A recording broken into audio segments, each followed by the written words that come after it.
प्रशासनाकडून अवैधरित्या माती उत्खनन करून वहन करणाऱ्यांवर सोमवारी मध्यरात्री कारवाई करण्यात आली।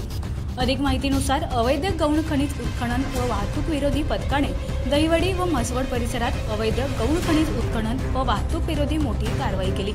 सदर कारवाईमध्ये दहिवडी येथे दहिवडी मायणी रस्त्यावर रात्री 11:30च्या सुमारास वाहन क्रमांक MH11 CH 9256 व MH11 ALA 4298 ही मातीने भरलेली मायनीकडे निघालेली वाहने सिद्धनाथ मंगल कार्यालयासमोर मायणी रोड येथे पकडण्यात आली।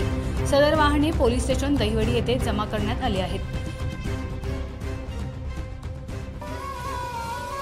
आमच्या खबर गावाकडची या चॅनलला सबस्क्राइब करा, लाईक करा आणि आमचे व्हिडिओ शेअर करा। धन्यवाद।